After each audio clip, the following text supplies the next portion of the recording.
ಇನ್ನು toxic cinema ವಿರುದ್ಧ ರಾಷ್ಟ್ರೀಯ ಕ್ರೈಸ್ತರ ಒಕ್ಕೂಟ ಸಿಡಿದಿದೆ. ರಾಷ್ಟ್ರೀಯ ಕ್ರೈಸ್ತರ ಒಕ್ಕೂಟದಿಂದ ಟಾಕ್ಸಿಕ್ ತಂಡದ ವಿರುದ್ಧ ದೂರು.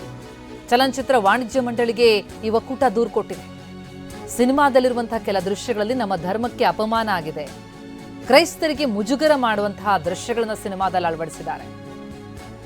ದೇವದೂತ ಸಂತ ಮೈಕೇಲ್ಗೆ ಅಪಮಾನ ಮಾಡಲಾಗಿದೆ, ದೇವದೂತರ ಮುಂದೆ ಅಶ್ಲೀಲವಾಗಿ ಚಿತ್ರೀಕರಿಸಿದ್ದಾರೆ, ಆ ದೃಶ್ಯಗಳನ್ನು ತೆಗಿಬೇಕು ಅಂತ ಹೇಳಿ ರಾಷ್ಟ್ರೀಯ ಕ್ರೈಸ್ತರ ಒಕ್ಕೂಟ ದೂರು ಕೊಟ್ಟಿದೆ. ಸರ್ಕಾರದ ಮುಖ್ಯ ಕಾರ್ಯದರ್ಶಿಗೆ, ಗೃಹ ಸಚಿವರಿಗೆ ದೂರು ಕೊಡಲಾಗಿದೆ. ಸೆನ್ಸಾರ್ ಬೋರ್ಡ್ಗೂ ಕೂಡ ಒಕ್ಕೂಟ ದೂರು ಕೊಟ್ಟಿದೆ.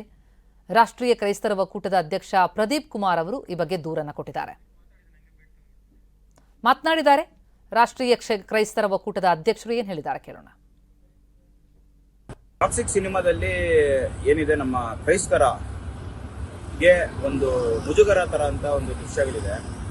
ಏನು ನಮ್ಮ ಕ್ರಿಶ್ಚಿಯನ್ ಸೆಮಿಟ್ರಿ ಸಮಾಧಿಗಳ ಬಳಿ ಈ ಕಾರ್ ದೃಶ್ಯ, ಏನು ಸೆಕ್ಸ್ ರಿಲೇಟೆಡ್ ಒಂದು ದೃಶ್ಯನ ಚಿತ್ರೀಕರಣ ಹಾಕಿದ ತರ ತೋರಿಸಿದ್ದಾರೆ. ಸೊ ಅಲ್ಲಿ ನಮ್ಮ ಮಿಕೇಲ್ ದೇವದೂತರು ಏನಿದೆ ಆ ಜಾಗದಲ್ಲಿ ಅವ್ರದ್ದು ಒಂದು ಸ್ಟ್ಯಾಚು ಮುಂದೆ ಈ ದೃಶ್ಯಗಳು ಬಂದಿರೋ ತರ ಕಾಣಿಸ್ತಾ ಇತ್ತು. ಅದರದ್ದು ವಿರುದ್ಧವಾಗಿ ನಾವು ವಾಣಿಜ್ಯ ಮಂಡಳಿಗೆ ದೂರು ಕೊಟ್ಟಿದ್ದೀರಿ, ಅದಾದ್ಮೇಲೆ ಗೃಹ ಇಲಾಖೆಗೂ ದೂರು ಕೊಟ್ಟಿದ್ದೀರಿ, ಮತ್ತೆ ಸೆನ್ಸಾರ್ ಬೋರ್ಡ್ಗೂ ದೂರು ಕೊಟ್ಟಿದ್ದೀರಿ. ಮುಂದಿನ ಕ್ರಮ ಅವರು ತಗೊಳ್ಬೇಕು ಹೇಳಿದ್ದಾರೆ. ಈ ಸೆನ್ಸಾರ್ ಬೋರ್ಡಲ್ಲಿ ಏನಿದೆ ಸರ್ಟಿಫಿಕೇಟ್ ಕೊಡಲ್ಲ ಅಂತ ಹೇಳಿದ್ದಾರೆ. ಅವ್ರು ಬರಲಿ, ಅದನ್ನು ನೋಡ್ಬಿಟ್ಟು ಅದನ್ನ ರಿಮೂವ್ ಮಾಡಕ್ಕೆ ಹೇಳ್ತೀರಿ. ಅದು ರಿಮೂವ್ ಮಾಡಿಲ್ಲ ಅಂದ್ರೆ ನಾವು ಕೊಡಕ್ಕೆ ಬರಲ್ಲ ಅಂತ ಹೇಳಿದ್ದಾರೆ.